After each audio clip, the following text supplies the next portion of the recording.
Good evening, everyone. I'm Laura Ingraham. This is the Ingraham Angle from Washington tonight. More winning as the left sputters. That's the focus of tonight's angle. On what was a beautiful afternoon in Washington, Donald Trump reminded us why electing a successful businessman was a very smart move. Democrats need to vote for the clean, bipartisan CR and reopen our government. It's got to be reopened right now. We're not doing that. They are the obstructionists. And the reason they're doing it is because we're doing so well. We're doing well all over the world. We're doing well with the close to $20 trillion that I just told you about. It will be that number. But even if you take it down to over 17, that's a guarantee. We're doing well with everything. Car plants are pouring back into our country. AI plants, we're leading. We're dominating China right now. Well, reindustrializing America will take some time, but week after week, we're beginning to see the results of Trump's efforts. And the main reason why investment is pouring in, well, my favorite word, tariffs. Even the Euro elites who bristled at Trump's reelection are admitting that the dire warnings about his tariffs were overblown. IMF Director Kristalina Georgieva told a conference last week that the trade war didn't really happen. We have a major change in trade policy with the U.S., but the rest of the world has chosen not to retaliate. Tariffs equal national security. You got to remember that. And they also equal wealth for our nation because we've taken in hundreds of billions of dollars in a very friendly manner, given to us by nations that used to take it from us. And they use tariffs on us. But the tariffs have made us a wealthy country.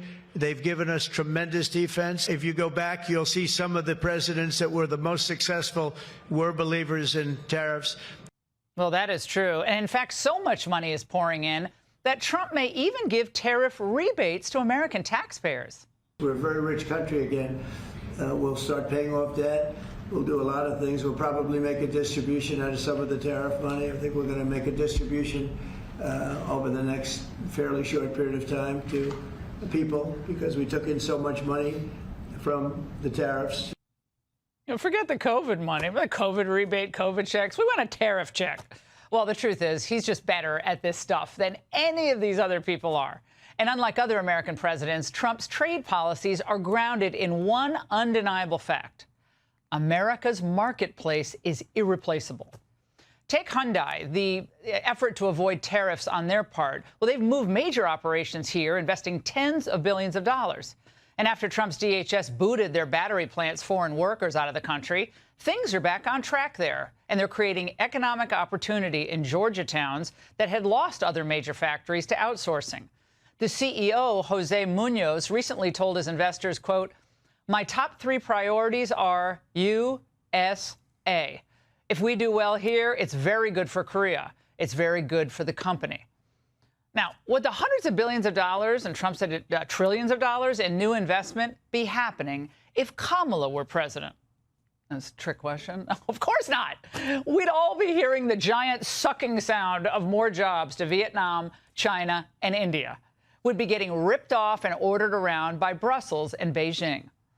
That's because on the biggest issues facing America, Democrats have no answers, no solutions, only vitriol and perpetual agitation.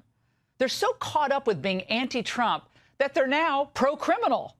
Even the Trump-hating Atlantic recently hammered J.B. Pritzker and Brandon Johnson for minimizing crime in Chicago, saying that what these politicians refuse to acknowledge is that violent crime in Chicago remains a serious problem, as I heard from residents there on a visit last month. Trump doesn't entirely miss the mark when he lambasts generations of political indifference to so much suffering. When he deployed the National Guard in Washington, D.C., crime fell. Look, but the left, they don't really care if regular people suffer, right? I mean, in fact, they think you should suffer because they think America herself is irredeemable. And because Trump himself is so relentlessly pro-American, he's everything they hate.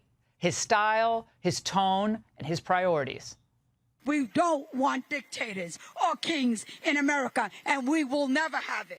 We are confronting the possible end of our republic. No thrones, no crowns, no kings. The People's House is basically being sold to the highest bidder. Yeah. It is corruption at its core. There's no greater metaphor right now than what's happening right now in this country than watching Donald Trump take a wrecking ball to the White House. Yeah. But Trump's rightly proud of his work to make Washington more beautiful again. We're building a world-class ballroom. You know, for 150 years, they've wanted a ballroom here. We don't have a ballroom. We have a little cocktail area, but we don't have a ballroom. I said, if I do this again, I'm going to get a ballroom built, and we're putting up our own money. With the government is paying for nothing. But he's building something far more important than a ballroom. He's trying to rebuild the American dream. That first required protecting our people and our jobs by enforcing our borders. Done. And also deporting illegals. More than 500,000 so far. There's a lot more to go. But he's also deported a lot of vicious, violent felons. Good for America. Biden's team was punishing America with an open border. And if Democrats get back into power, they're going to punish you again, people. The paid anti-ICE agitators are doing Democrats' bidding for them.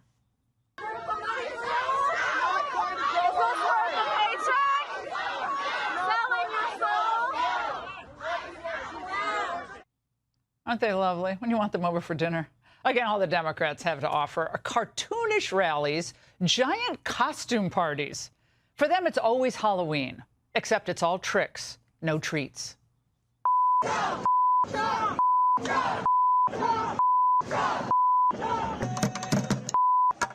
hey! Trump! How is that new? They're always doing that garbage can thing. I mean, oh, and let's not forget their party's crowning achievement. As Trump racks up investment wins and the Dow Jones hit another all-time high, the Democrats brought us, all right, drum roll, please, the Schumer shutdown. Senate Republicans have already voted 11 times to get our government back and open for business. We have record business. We're going to be, I think, by the time I hit month number 12, I think we're going to have $20 trillion of investment. We're over 17 right now. As an example, President Biden had less than $1 trillion for 4 years. Oof, what a record. Now, Democrats are dying on the vine. And even their friends are conceding that the odds for big gains next year, they're stacked against them. The Democratic numbers disapproval numbers are higher than the Republican disapproval. Trump is higher than both of them individually, but as a party, and I think that would be something, if I were on the Democratic side, I'd be concerned about. Well, the theatrics, the histrionics, though, it's all they got. And I think it's their entertainment. It's their church. Trump's trouncing them in economic policy, foreign policy, and even social policy. You see, the Democrats bet against America. They thought Trump was finished after 2020 and January 6th, and that Americans would accept the same type of decline that we see in countries like France and Germany. But they were wrong. America is getting stronger every day, and it's the Democrats who are going to be left behind. And that's the angle. You probably hear the beautiful sound of construction to the back. You hear that sound? Oh, that's music to my ears. I love that sound. Reminds me of money. Donald Trump jackhammering his way into history. You don't own it. Take your behind to another town. Very good. Y'all better stay the out of my way in these stores. I'm walking out with carts and I'm not paying for Trump, if you won't start looting, it's gonna happen. I'm gonna be stealing like it ain't no tomorrow. The food stamp hostage crisis is making everyone crazy. You know what happens? Women do this. Well, Gayle King has done it again, y'all. She's over here with them dude from the news station. I'm confused, Gayle. Did I get Gayle King in trouble? Plus... Why don't you come on, Jeff, and order fries for us? Caribbean? You can bring your binder.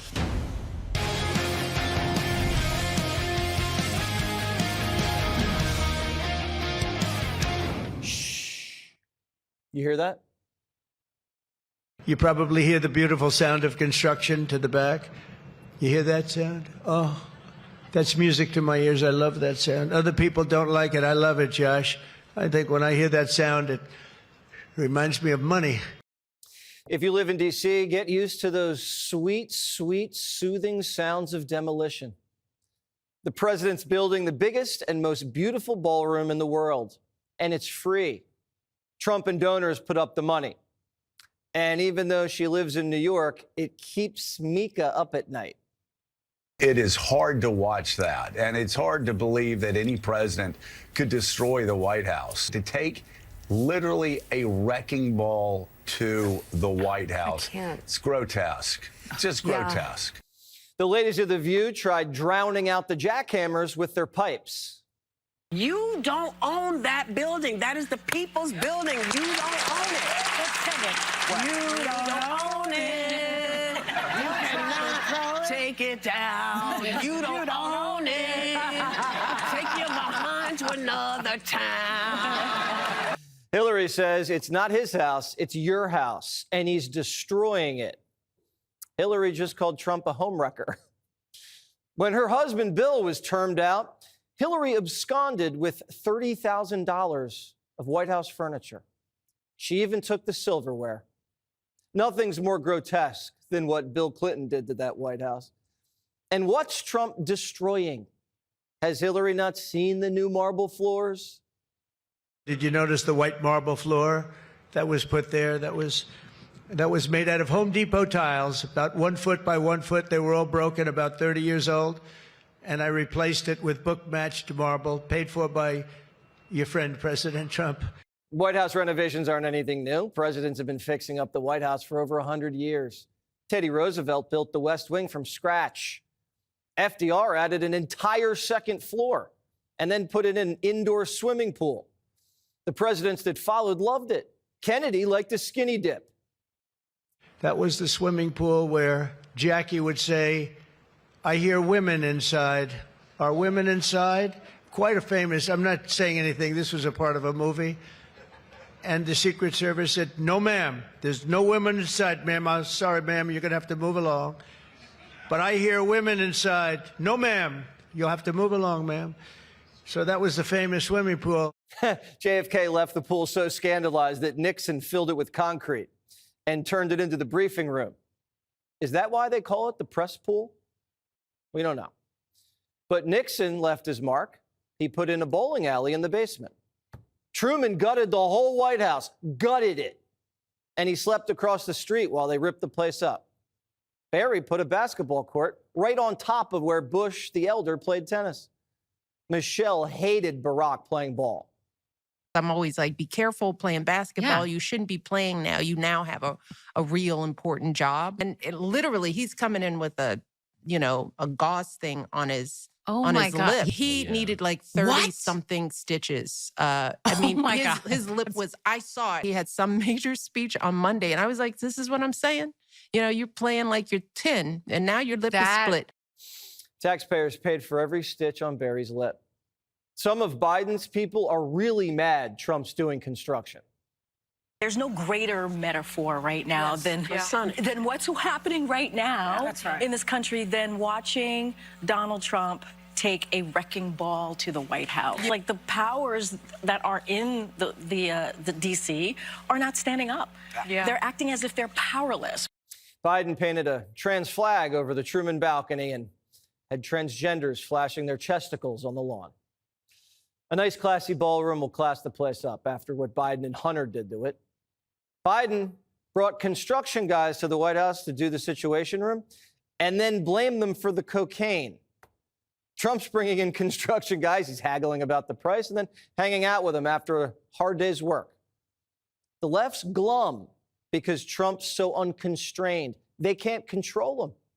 And his ambition, his vision, his confidence are a constant reminder of the Biden presidency's impotence. The left's struggling over the fact that Trump's a consequential president, so consequential that he's not only rewiring world trade, cutting historic peace deals, he's leaving a lasting physical legacy right on top of the White House that no one will ever be able to take away. In fact, future Democrat presidents, if there ever are any, will enjoy it. They've realized that Biden squandered his executive power and Now that Trump's flexing his, the last 4 years just seems like a waste of time. It's not just the White House. D.C.'s looking so good, Trump's taking out the beast for some sightseeing. I hop in the beast and I tell the Secret Service, let's drive around town. The place is looking the grass is good, the fences are down, there's no tents, there's no anything. This place is looking really good. Everybody needs to calm down about the big, beautiful ballroom. It'll be tasteful. It's not going to look fugly like Obama's presidential library. You're building your ballroom right now. They're also building the Obama Presidential Library. I'm wondering if you've He seen... needs help. Have you seen pictures of the architecture? And Yeah, what I do you think did. It's not too pretty. No, but it's closed. It's stopped. They ran out of money. They're stuck. And he wanted only women and DEI to build it. Well, that's what they got. Thank God Barry only put in a basketball court. Can you imagine what kind of ghastly monstrosity he would have undertaken? Democrats can't even get their own house in order. They shouldn't be pointing fingers at 47. If anything's being demolished, it's the Democrat Party. Look what happened to James Carville. I know that you're so appalled by this, but I got to tell you, they're in Louisiana. I ride in the Mardi Gras parade, Carnival, beats, throw people. You know what happens? Women do this. You know what I do? I throw them beats. Do you want to be in a house with Carville or Stephen Miller? Carville, the not-so-crazy uncle, still can't believe Democrats want boys changing in girls' locker rooms. What bull? I have a lot of friends that have daughters that play soccer, play volleyball, run track, play softball. You know what their parents don't want them doing for good reason is competing with males. You understand what you're doing to try to some kind of cheap political point with a bunch of left-wing zombies is you're ruining the women that work their asses off. Trump's big, beautiful ballroom will have a men's room and a ladies' room. If Gavin's the next president, he can add a trans bathroom. It's the chief executive's prerogative. Democrats are more focused on trans than on biology and beauty. Even CBS thinks they've lost it. 2 out of 3 Americans have an unfavorable view of the party that you caucus with. Yes. How did that happen? Okay, I'll tell you. Why do they not like you and trust you right now? This country faces many crises. And I think a lot of working class people said, look, Trump is crazy. He lies all the time, but at least he's going to do something. Where are the Democrats? Bernie's asking the right questions. Where are the Democrats? Barack's henpecked in Hawaii and only comes out to stab Joe in the back. And if Hunter ever sees the cross-legged Messiah, his lip's going to have another stitch. After Obama walked Joe off that stage during the Hollywood fundraiser, Hunter told Jonathan Karl, quote, I almost jumped up on the stage and said, don't ever effing do that to the president of the United States again. That really, really, really bleeped me off. The party may have turned on Joe Biden, but there are a lot of Hunter Biden Democrats ready for war. The young bare-knuckle brawlers, the kind of people who years ago would have challenged you to a duel. A Democrat in Texas saying this, if they go low, I'm going to the gutter. My brother was murdered. My aunt was murdered. My cousin was murdered. My dad blew his brains out. Sometimes ish is ugly, and you got to be able to fight ugly. Binder's still riding with Biden. She's what you call a Hunter Biden Democrat, and she's ready to light it up.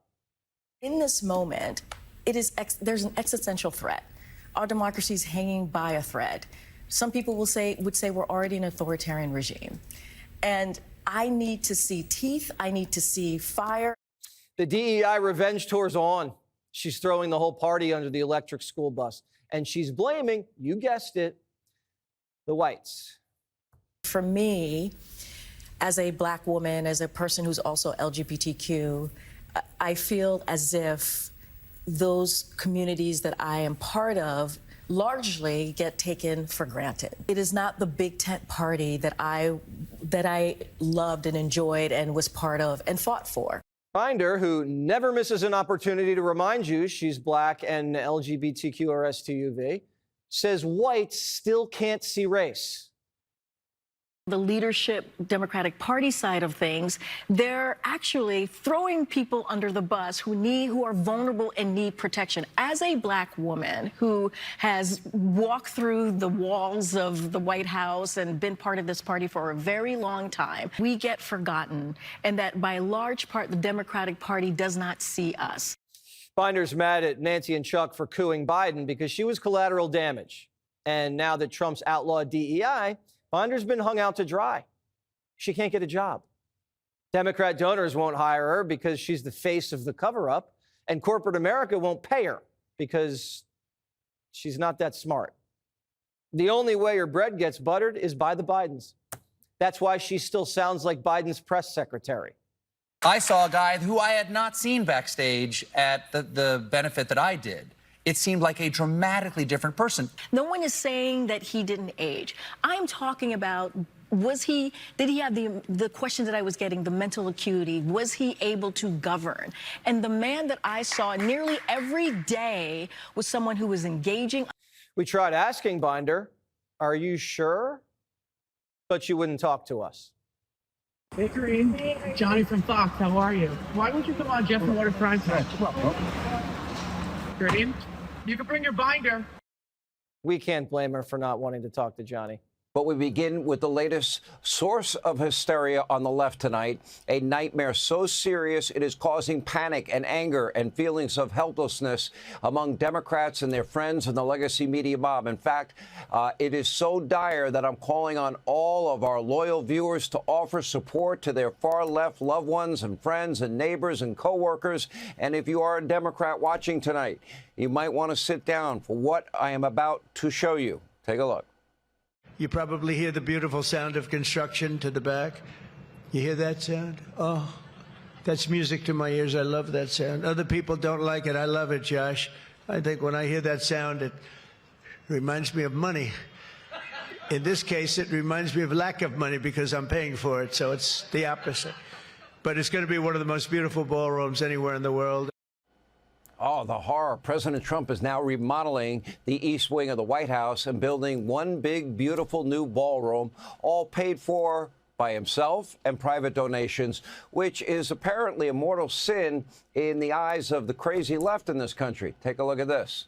You don't own that building. That is the people's building. You don't own it. It is corruption at its core. And I heard someone say this when I was backstage. It could not be, there's no greater metaphor right now than what's happening right now in this country than watching Donald Trump take a wrecking ball to the White House. Yeah. It's hard to believe that any president could destroy the White House and take a wrecking ball to an existing structure so historic. Painful. I mean, this is historic structure. It's history being torn to shreds. Surprise! Donald Trump is literally destroying the people's house because apparently he thinks it's his house and not ours, and I'm guessing he has no intention of moving out of it ever. Ah, the vapors. He's never going to leave. We got more hysteria on on X from Gavin Newsom. He posted the following quote: "Ripping apart the White House just like he's ripping apart the Constitution." Pretty rich coming from a guy who signed off on a massive $1.1 billion expansion of the state's historic Capitol building. Maybe out in California, maybe fix your fire hydrants, make sure they have water, fill your reservoirs, make sure they have water, lower taxes, and stop spending billions of taxpayer dollars on illegal immigrants. Just an idea. That $1.1 billion is roughly the same amount as a new NFL stadium, and it's being funded entirely by California taxpayers. Meanwhile, Hillary Clinton also chiming in. She just can't help herself. On X, the 2016 loser declared it's not his house. It's your house. He's destroying it. Actually, Hillary, he is adding a ballroom to a wing of the White House that was constructed in the 1900s. But just as a reminder, this is how Bill and Hillary honored the White House. Remember, putting aside Bill's little incident with that White House intern off the Oval Office. Let's not forget they essentially auctioned off nights to sleep in the Lincoln bedroom to top dollar donors. These same donors were still writing checks to Hillary in 2015. And when Bill and Hillary departed the White House for good, yeah, they took furniture that they had to return because it didn't belong to them. So, Hillary, spare us the lectures on the sanctity of the White House. And maybe next time you might want to think before you go on X. And to everyone on the left now weeping about White House renovations, okay, time for a Hannity history lesson. Since 1902, there have been at least 14 major renovations or additions completed by various presidents. Let's run through them, shall we? Teddy Roosevelt built the West Wing at the turn of the 20th century while tearing down Thomas Jefferson's greenhouses. In 1909, President William Howard Taft, he added the first Oval Office to the West Wing. It was 1927, Calvin Coolidge, he conducted a major renovation of the upper floors of the White House. 1929, Hoover completely remodeled the West Wing. And just 5 years later, FDR remodeled the West Wing yet again, even adding a second floor and a swimming pool indoors. And by the way, FDR in 1942, he built out the East Wing, which is now being remodeled by President Trump.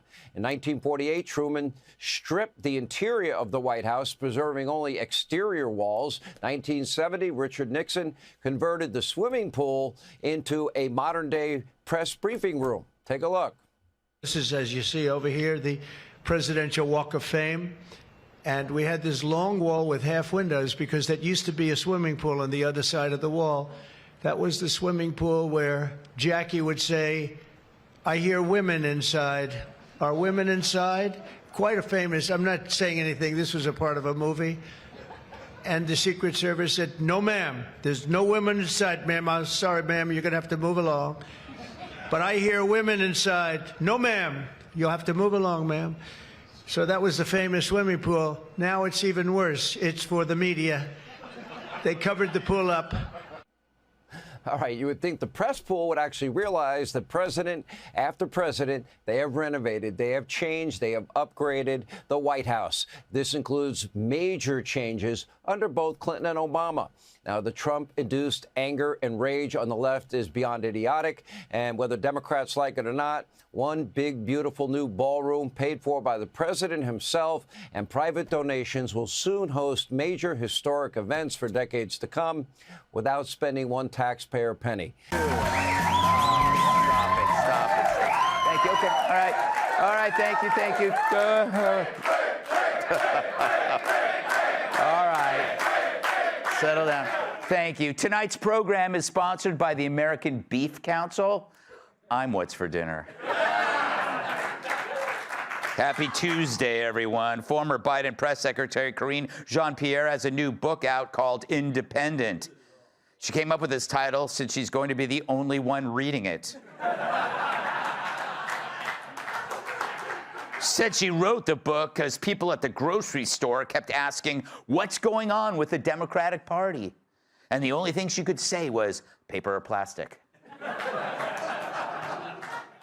To build President Trump's ballroom, the White House has begun demolishing the East Wing facade. The building hasn't seen this much destruction since one First Lady found a damp cigar under the sofa. Disgusting. I know. CBS News host Gayle King is being criticized by lefties for posting a selfie next to Jesse Waters on an airplane. But Jesse isn't fazed. He's too busy bragging to everyone that he met Michelle Obama.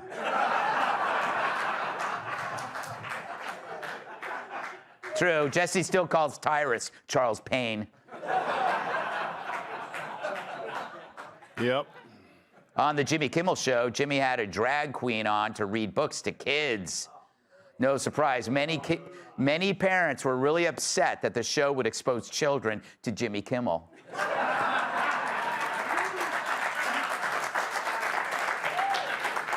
The kids later said, I couldn't tell if it was a man or a woman, and the drag queen was creepy too.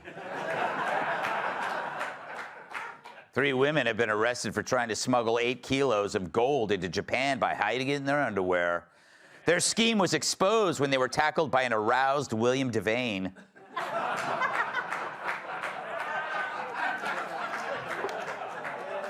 What's in your panties? And finally, Cheryl Hines revealed that her husband, RFK Jr., offered to have a fake separation during the election to avoid public scrutiny. Does that mean you can go out and get fake Hummers? Asked one man.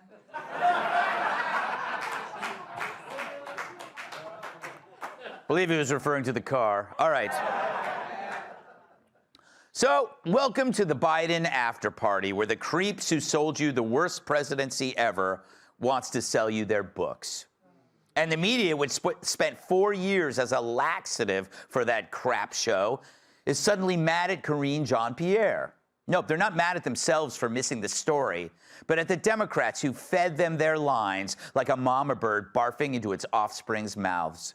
Yeah, they're pissed at the press secretary for doing her job, which, let's face it, was to try to convince us that we weren't seeing what we were seeing. The total destruction of the executive branch by a guy who spent his days trying on coffins.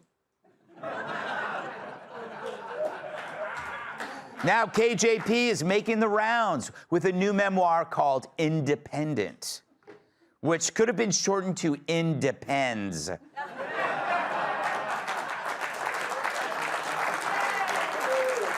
In honor of her boss. But now the knives are out as dishonest hacks scold KJP for denying what they happily covered up. He talked way less to the press than Donald Trump does. Way less. And he wasn't out there at all. He wasn't good off the cuff. He wasn't doing press conferences. Let's just be real. Like, he didn't do big events. But Tim, that's not true. Tim, you're conflating all of it. That's what you're doing. No, you're telling me he didn't talk well about it. Then you're telling me he didn't talk at all. He didn't do either. He didn't talk very often, and when he did, it wasn't very good. He sounded very old. Now, what he's really saying to KJP is, shame on you for telling us what we wanted to hear. The difference, of course, was that was her job, to be loyal and lie about her boss. Your job, Timmy, was to question it, but you didn't. We did. This show, this network. And for our trouble, media hall monitors like you called anyone who questioned Biden's competence a crank, a conspiracist, or worse. Now that the receipts are stapled to the national forehead, you're blaming the spin doctor who spun you like she was hired to. Looking back, she did the best she could with what they gave her. It's like being a chef on Chopped, and your 3 ingredients are ice cream, a dirty diaper, and formaldehyde. But now major outlets like CBS are suddenly discovering, with all the shock of a dog catching its own tail, that Biden's weak and feeble performance was indeed weak and feeble. What you said in this book is you're angry at the people who tried to push him out. Yes, that's correct. Some Americans are going to say, seriously? You said you're a member of the inner circle and you never saw the decline. And after that, I wrote, how? He aged and he poked fun at it. We always owned up. And with age comes what happens when you get older. Which is? I never saw anyone who wasn't there. I saw someone who was always engaged. Engaged? I think you mean embalmed. Even Colbert went after her over Biden's mental acuity. You're talking to a guy who helped raise $25 million for Joe Biden in March of that same year. And 3 months later... Thank you for that. Thank you for stepping in and doing that. I saw a guy who I had not seen backstage at the benefit that I did. It seemed like a dramatically different person. I don't think it was necessarily a betrayal of Joe Biden as other people saying, we don't think we were shown the Joe Biden that you saw. I saw every day a really ugly assault on someone who had 50-plus years of experience. Yeah, 2 of which he remembers. But imagine fighting over who got fooled by Biden the most. That's like arguing over who's dating the most Nigerian princes. So now they admit the truth. But where was this honesty when it counted? Back when the Oval Office was a dung heap and voters were told to cover their noses. Are we supposed to admire the media now when it's safe to go after people no longer working for Joe? Gayle King was around the whole time, and now she acts as if Biden's behavior was so obvious to her, but she never said anything when it mattered. So where were these bozos when Joe was decomposing in the dark? They were too busy pushing anything they could against Trump, including an invalid they deliberately ignored. So we're not going to congratulate these hacks for pretending to do their job when the job no longer matters. Instead, let's pose this question. Who's the most successful politician of this century? It's Donald Trump. And he did this with 98% of the media against him. And his success wasn't in spite of them, but because of them. It turned him into a fighter, a leader, a badass. Therefore, shouldn't the Dems realize that having the media on your side makes for terrible, weak, entitled politicians? Trump had the most antagonistic press ever, and he emerged the strongest candidate we've ever seen. They say what doesn't kill you makes you stronger. They made Trump stronger even as some tried to kill him. The media is like the parents of a child who they spoil rotten. Everything he wants, he gets. You fast forward 15 years and the spoiled brat is doing nothing. No desire, no energy, no purpose. That's Joe Biden. That's the entire Democratic Party. Then there's another kid with different parents. Nothing got handed to him. He had to work his way through school, and the moment he hit 18, he was on his own. Quickly found his calling and turned his anger into agency. That's Trump. He expected nothing from the media. And because of that, he ended up with everything. Let's welcome tonight's guest. Her swear jar could pay for her sports car. Co-sub outnumbered Emily Campagno. He's rearranged more faces than Pelosi's plastic surgeon, MMA star Colby Covington. For her high school prom, she took Ron Paul, New York Times bestselling author and Fox News contributor captive. He's tall enough to raise the roof, and a lot of his fans have shingles. Former NWA world champion and host of the Planet Tyrants podcast, Tyrus. Emily, I'm not excusing KJP for being dishonest, but at least that's her job description. She's supposed to be a team player and lie. Now you have the press acting like we're supposed to take it seriously when they do their job. Well, I think it adds insult to injury that she's doing that same attempt at gaslighting now on her book tour. She dug in on the book, and now she's digging in when people are sort of calling her out on what's in it. And I think that the whole point is that from the luxury of having left the podium, she can now say, the Democratic Party left me, now I can tell you the truth. Now I can call myself an independent and leave the party. But what about when American lives were at stake? Because she stood there for 4 years, and she lied about Afghanistan, about the border, about voting, about his mental health, his physical acuity, so much. That's not the job description. The job description is to represent the executive branch. You represent the president, but the president represents the people. So as far as I'm concerned, she was just a liar representing a crypt keeper. And you talk about the media complicitness, absolutely. You showed the most iconic photo, potentially in history, of President Trump standing up, fight after he was shot. But remember what won the Pulitzer that year? A picture of Biden standing feebly at the podium, barely able to stand straight, musing about the Ukraine funding bill he had just penned. So at every step of the way, the history that our president made is not given, it's just given such short shrift, but we know that. So her media tour now to try to garner some type of, I don't know, sympathy for her role when she enjoyed every second berating our colleagues who dared to ask questions. Over and over again, she berated any type of independent journalist that actually said, on behalf of the people, tell me what's going on. She, in my opinion, deserves nothing. All right, well.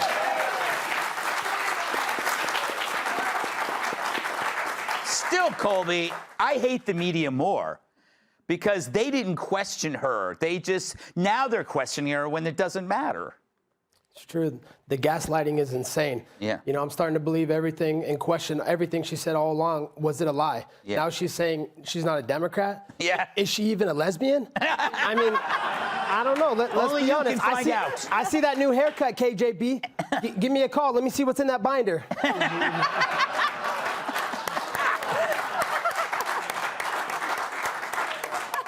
You nasty little man, Colby.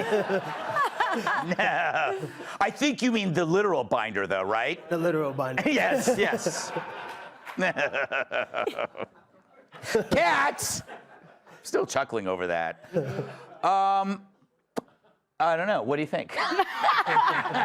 No, you're right. It is her job. That is what a press secretary's job is to cover no matter what. That is what they're there for, and you expect that when it's not just a person talking, it's the press secretary talking. That's like the whole nice thing about having one. If I had a press secretary, I'm wandering around the street naked. It's your job to figure out how to spin it that I did it for the country. Yes, exactly. That is your only job. But the fact that she's also now continuing to lie too, and also the fact that she's like, I never saw that, and I don't see how people aren't like, okay, great, but what about the stuff that we all saw?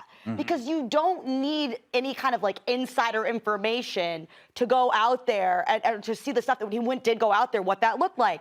Although I would push back on one thing you said, which is I don't think the press being tougher on him would have helped because I don't think he would have known the difference. Yeah, it's true. To be like, I feel like he was so far gone that the difference between a tough line of questioning and not a tough line of questioning, it's really very much the same thing when you can't even figure out who in the room is alive and who's not there because they're dead. Yeah, it's like having a talk with some like old lady that on the street. You could say anything and she has no idea. Yeah, if she wouldn't know you're being mean to her. Yeah, exactly. I practice that a lot in my spare time. Tyrus, do you think this is all about just the fact that she didn't care what was in the book? She got the advance. The key is to get the advance. That's the money they pay you ahead of time. Well, it was just a well-run campaign. Biden may have been slipping, but the doctor wasn't. Yeah. She surrounded him by morons. So therefore, you couldn't, if the media would have, because if the media did their job, he would have been out of the office probably 6 to 8 weeks into getting in the office, which means we would have had 3.5 years of Kamala. Couldn't have that. So the media were heroes. So they were like, yeah. And then they're like, listen, if we got Kamala behind them, let's put somebody a little dumber in front of them. Yeah. And then we ghostwrite the book for you and give you your talking points, just like they gave her her talking points when she was press secretary. Press parrot probably would have been a better term. And then she's going on this book tour talking to all of us like we weren't in the room. Hey, Sean Hannity here. Hey, click here to subscribe to Fox News YouTube page and catch our hottest interviews and most compelling analysis. You will not get it anywhere else.